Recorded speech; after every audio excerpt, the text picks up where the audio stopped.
আসসালামু আলাইকুম ওয়া রাহমাতুল্লাহি ওয়া বারাকাতুহু। সম্মানিত শিক্ষার্থী বন্ধুরা, আশা করছি আল্লাহর রহমতে আপনারা সকলে ভালো আছেন। আজকে আমরা আলোচনা করব আমাদের পঞ্চম শ্রেণীর ছোট্ট বন্ধুদের জন্য। পঞ্চম শ্রেণী কেন, যে একেবারে আমাদের যারা ছোট্ট বন্ধু আছে, যাদের পরীক্ষায় আমাদের মেকিং দ্য ডিসকাশন আছে, তাদের উদ্দেশ্যে আজকে আমরা একেবারে ধারাবাহিক শুরু করে আমরা আজকে 26 নাম্বার ক্লাস নিয়ে আপনাদের সামনে উপস্থাপন করব। আমরা এর আগে প্রায় 26টা ক্লাস আমরা আলোচনা করেছি। আজকে আমরা 27 নাম্বার আলোচনা করব। আর ক্লাস যদি ভালো করে বুঝতে চান, অবশ্যই শেষ অবধি পর্যন্ত না টেনে দেখবেন বলে আশা ব্যক্ত করছি। আপনি যদি না বুঝেন, আমার পড়াগুলো কোথাও বুঝতে সমস্যা হয়, সেক্ষেত্রে আপনি অবশ্যই আমাকে কমেন্টসে জানাবেন। আমি আপনাদেরকে একেবারে সুন্দর করে বুঝিয়ে বলার জন্য চেষ্টা করব। আচ্ছা, তো আজকে আমরা আলোচনা করবো, আজকে ক্লাসটি হচ্ছে 27 নাম্বার। 27 নাম্বার ক্লাসে কি হয়েছে, আমরা কি বিষয় নিয়ে আলোচনা করব, সেই বিষয়টি একটু ভালো করে খেয়াল করলে আমি আশা করব যে প্র্যাকটিস গুলো একেবারে সহজেই বুঝতে পারবে আমাদের ছোট বন্ধুরা। তো আজকে আমরা 27 নাম্বার যে ক্লাস আলোচনা করব সেটা হচ্ছে, প্রথমত আমি একটা বাক্য দেখতে পাচ্ছি। বাক্যটা হচ্ছে, এখানে লেখা আছে সুসানা ফ্ল্যাশ ক্রিকেট। ঠিক আছে, আপনাকে এই বাক্যটা কি করতে হবে, মেকিং দ্য ডিসকাশন তৈরি করতে হবে। যদি কখনো কোনো সময় কোন একটা বাক্যের মাঝখানে বা কখনো কোনো একটা বাক্যের সাবজেক্ট হিসাবে আপনার কি করতে হয়, যে আন্ডারলাইন থাকে, সেক্ষেত্রে আপনি কি করতে হবে জানেন, প্রথমত হু দ্বারা প্রশ্ন করতে হবে। তাহলে আমরা এখন কি করতে পারি, যে জিনিসটা বলেছিলাম, যদি কখনো কোনো সময় সাবজেক্টের জায়গায় তোমাকে আন্ডারলাইন দেয়, সেক্ষেত্রে তোমাকে হু দ্বারা প্রশ্ন করতে হবে। তারপরে কি করতে হবে, এখানে প্রথমত হু হবে, তারপর তুমি চাইলে সরাসরি ভার্ব দ্বারা বাক্য শুরু করতে পারো, কেন না, যে এখানে বাকিগুলো বসে বাক্য প্রশ্নবোধক চিহ্ন দিবা। এরপর একটা কথা জিনিস, আরেকটা কথা বলি, সেটা হচ্ছে যে যে আমাদের ছোট্ট বন্ধুরা এই জিনিসটা বুঝে না, যে কখন কোন সময় বাক্যটা হু দিয়ে প্রশ্ন করবে আর কখন যে হোয়াট দ্বারা প্রশ্ন করবে বা অন্যান্য কিছু দিয়ে প্রশ্ন করবে। সেক্ষেত্রে আমি আপনাদেরকে বলে রাখি, সেটা হচ্ছে যে যদি কখনো কোন একটা যে আপনার কি আছে, যে সাবজেক্টের নিচে আন্ডারলাইন থাকে, সেক্ষেত্রে অবশ্যই তোমাকে হু দ্বারা প্রশ্ন করতে হবে। তো আমরা প্রথমত এখানে কি করেছি, আমি আনসার গুলো এখানে যুক্ত করে দিয়েছি যেন আমাদের ছোট বন্ধুরা ভালো করে বুঝতে পারে। তো প্রথমত আমি কি করলাম, একটা হু বসালাম। কেন হু বসালাম, এই যে আমার সাবজেক্টের নিচে আন্ডারলাইন করে আছে এই কারণে। এরপর আমরা পরবর্তীতে আমি আরেকটা জিনিস আপনাদেরকে দেখাই, সেটা হচ্ছে যে সাবজেক্ট, এরপর আমি কি করতে পারি, ভার্ব যা আছে ভার্ব থেকে পরিপূর্ণ আমি এখানে হুবহু বসিয়ে দিলাম কোনো পরিবর্তন ছাড়াই। তাহলে আমরা চাইলে বাক্যটি সহজভাবে একেবারে মেকিং কোয়েশ্চেন বা মেকিং দ্য ডিসকাশন আমরা তৈরি করতে পারি। এরপর আমরা 2 নম্বর প্রশ্ন দেখবো। 2 নম্বর প্রশ্ন দেখতে পাচ্ছি এখানে, people Singh a song for the person. ঠিক আছে, ফর দ্য পার্সন। তো আমরা এখন কি করতে পারি, পিপল লোকজন, সিং এ সং মানে লোকজন একটি গান করছে।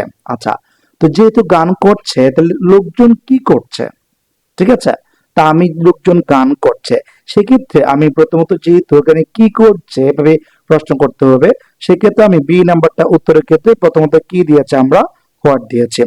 তারপর এখানে যেহেতু ভি ওয়ান আছে, ঠিক আছে, সিং যেহেতু ভি ওয়ান, এরপর আমরা একটা কি করব, ডু দিব। কেন ডু দিব, আমরা জানি কি মেকিং দ্য ডেসক্রিপশন তৈরি করার জন্য প্রথমত ডাব্লিউএস ওয়ার্ড গুলো বসাতে হবে। ডাব্লিউএস বসার পরে আমাদের কি বসাতে হয়, একটি হেভি ভার্ব বসাতে হয়, তারপর সাবজেক্ট দেয়, তারপরে এমবি মানে মেইন ভার্ব থাকবে, তারপর অবজেক্ট থাকবে, তারপরে কি হবে, বাক্য শেষে প্রশ্নবোধক চিহ্ন হবে। মূল কথা হচ্ছে আমাদের সাবজেক্টের পরে মানে মেকিং দ্য ডিসকাশন আমরা তৈরি করব, তখন অবশ্যই আমাকে কি করতে হচ্ছে, এইখানে সাবজেক্ট মানে আমাদের কি করতে হবে, ডাব্লিউএস ওয়ার্ড এর পরে একটি হেভি ভার্ব বসাতে হবে। হেভি ভার্ব মানে হচ্ছে অক্সিলারি ভার্ব। আমরা এই দুটো হচ্ছে অক্সিলারি ভার্ব হিসেবে ইউজ করেছি। তারপর এখানে বাকি যা সাবজেক্ট ছিল সাবজেক্টে বসালাম। এই ডু কেন আসলো, তারা কি করে, এটা হচ্ছে হেভি ভার্ব, এটা হচ্ছে মেইন ভার্ব। এরপরে বাকিটা যা যা আছে আমরা তা বসিয়ে দিলাম। ঠিক আছে, এখন বিষয়টি ক্লিয়ার হয়ে গেল। এরপর আমরা আমাদের সিনেমার বাক্যটা দেখবো। সিনেমার বাক্যটা কি আছে আমরা একটু দেখে নিচ্ছি। সিনেমার বাক্য বলেছে যে এখানে দা টর্টয়েজ ফেল্ট অ্যাংরি, অর্থাৎ আমাদের কি আছে, টর্টয়েজ মানে হচ্ছে আমাদের কচ্ছপ, ঠিক আছে, এটি খুব বেশি রাগান্বিত হয়ে আছিল। এখানে আমরা একটা শব্দ দেখতে পাচ্ছি ফেল্ট, এটা হচ্ছে বিটু। ঠিক আছে, এটা হচ্ছে কিটু, বিটু। এটা এটা যদি বিটু হয় সেটা কি করতে হবে সেটা আমরা পরে বলছি। যেমন এখানে বলছে টর্টয়েজ কি করেছে, অ্যাংরি করেছে, রাগান্বিত করেছে। আচ্ছা, এখন যদি প্রশ্ন করি টর্টয়েজ বা কচ্ছপটি কি করলো, ঠিক আছে, কি করেছে, কেমন করেছে, উনি কি রাগান্বিত করেছে, উনি কেমন আছে, ওনার অবস্থা কেমন, যে এরকম আমরা যে প্রশ্ন করতে চাই, প্রথমত আমাকে হাউ দ্বারা প্রশ্ন করতে হবে। কেননা আমরা জানি কি এই হাউ এর কি আছে, এই হাউ এর তিনটা অর্থ আছে। একটা হচ্ছে কত, আরেকটা হচ্ছে কেমন, ঠিক আছে, আরেকটা হচ্ছে কত, কেমন, কিভাবে। আমরা চাইলে এটা কি বলতে পারি, কিভাবে বলতে পারি। তাহলে এখন উনি কেমন আছে, কেমন ব্যক্তি, কেমন, তাহলে এখন প্রথমত আমার কি দিতে হচ্ছে, হাউ দিতে হচ্ছে। তারপর সাবজেক্টের পর যখন ভিটো আছে সেজন্য আমাকে একটা কি করতে হবে, একটা ডিড দিতে হবে। তারপরে কি আছে, সাবজেক্ট আছে, আমরা সাবজেক্টই বসিয়ে দিব। তারপর এখানে ফিল, অর্থাৎ যেটা ফেল্ট শব্দ ছিল, ডিড আসার কারণে এটা আর ফিল হবে না বা এটা ফেল্ট হবে না, এটা কি হয়ে যাবে, ফিল হয়ে যাবে। তাহলে আমি বিষয়টি বোঝাতে পারলাম। এরপর আমরা পরবর্তীতে ডি নাম্বার দেখবো। ডি নাম্বার দেখতে পাচ্ছি এই যে লেখা আছে রহমত গ্রোস ক্রপ, ঠিক আছে, শস্য উৎপাদন করে। আচ্ছা, এই বাক্যটা আমরা যদি কি করতে চাই, মেকিং দ্য ডিসকাশন করতে যাই, আমরা দেখবো এটা কোন শব্দের নিচে আন্ডারলাইন আছে, শব্দটা কি, এটি নাউন এবং এটি বাক্যের সাবজেক্ট হিসেবে ব্যবহার হয়ে আছে। যদি কখনো কোনো সময় কোনো বাক্যের সাবজেক্ট হিসেবে ব্যবহার হয় বা ওটা যদি কোনো ব্যক্তির নাম থাকে, সেক্ষেত্রে আপনাকে হু দ্বারা প্রশ্ন করতে হবে। আমি প্রথমেই বলেছিলাম, ঠিক আছে, এখানে ডি নাম্বার আমরা দেখতে পাচ্ছি, প্রথমত হু দিয়েছে, তারপর এখানে ভার্ব দিয়ে বাকি যা যা আছে আপনি কি করতে পারেন, সুন্দর করে বসিয়ে দিলে আপনার মেকিং দ্য ডিসকাশন তৈরি হয়ে যাচ্ছে। এরপর আমরা পরবর্তীতে দেখে নিব যে ই নাম্বারটা কি আছে, দেখো তো এখানে লেখা আছে দেয়ার আর 7 days, ঠিক আছে, 7 days ইন এ উইক, অর্থাৎ এক সপ্তাহে 7 দিন রয়েছে। তো সেই ক্ষেত্রে আমরা কি করতে পারি, আমরা জানি কি এখানে আমি এখানেও বলে দিয়েছি কত, কেমন, কিভাবে বা কত দিন, কত সপ্তাহ, এইখানে প্রশ্ন করার জন্য আপনাকে কি করতে হবে, হাউ দ্বারা প্রশ্ন করতে হবে। তো আমি এখানে কি করলাম, হাউ দিলাম।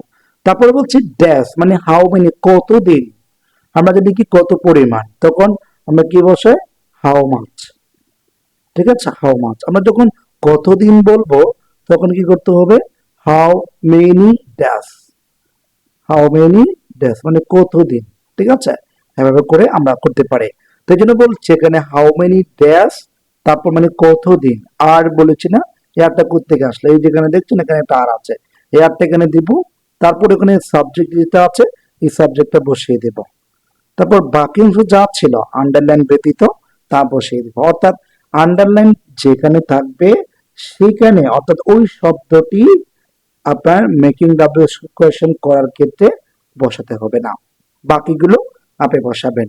তাহলে আমরা 27 নম্বর ক্লাসটি সম্পূর্ণ করলাম।